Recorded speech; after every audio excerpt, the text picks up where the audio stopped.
Welcome students. इस video में हम इजी इकोनॉमिक्स के पार्ट 1 और 2 को कंटिन्यू करने वाले हैं, जिसमें हमने इकोनॉमिक्स के कुछ इंपॉर्टेंट वर्ड्स के बारे में जाना था।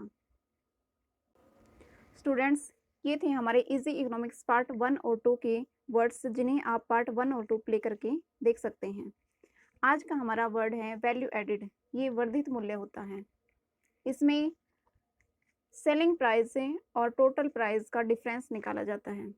सेलिंग प्राइस वो होता है जिस वैल्यू पर प्रोड्यूसर अपने प्रोडक्ट को बेचने के लिए तैयार होता है, और कॉस्ट प्राइस वो होता है जो लागत प्रोडक्ट बनाने के लिए लगाई जाती है। इन दोनों का डिफरेंस वैल्यू एडिड होता है। Next is aggregate demand. ये टोटल अमाउंट ऑफ डिमांड होती है।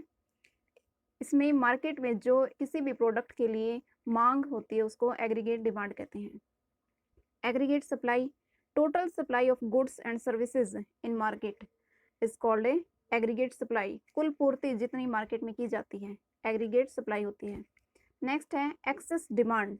Excess demand is a situation where the price is below its equilibrium price and supply is not sufficient. Demand ज़्यादा होती है और जो सप्लाई होती है वो सफिशिएंट नहीं होती है उस डिमांड को पूरा करने के लिए, और जो प्राइस होता है प्रोडक्ट का वो कम होता है। जब प्रोडक्ट का प्राइस कम होता है तो उसकी डिमांड बहुत ज़्यादा बढ़ जाती है।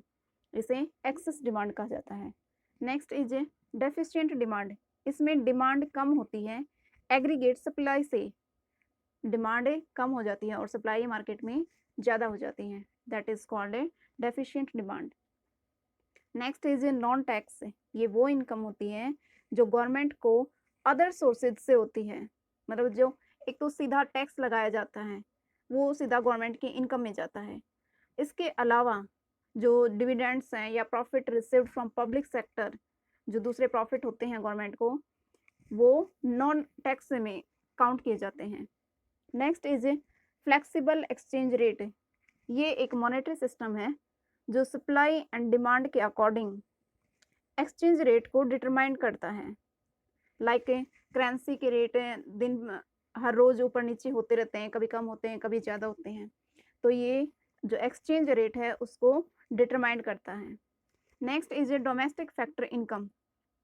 ये वो इनकम होती है जो साधनों से होती है, जैसे rent is return on land, wage on labour, interest on a capital.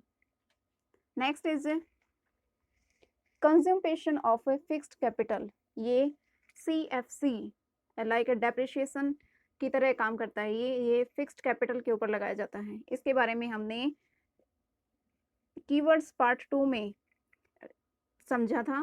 Next है हमारा net factor income from a abroad. Actually it is a difference between national income and A domestic income.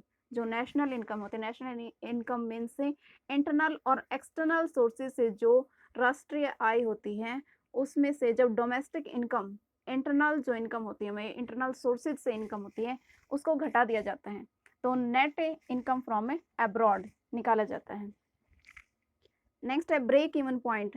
It is a situation of no profit no loss. इसमें हमारा ना loss होता है ना profit होता है। किसी भी कंपनी को, फैक्ट्री को हम कह सकते हैं, ये वो सिचुएशन होती है जब सब कुछ मतलब प्रॉफिट जितना एक्सपेंसेस हुआ उसी के अकॉर्डिंग हमारा प्रॉफिट होता है, दोनों इक्वल हो जाते हैं।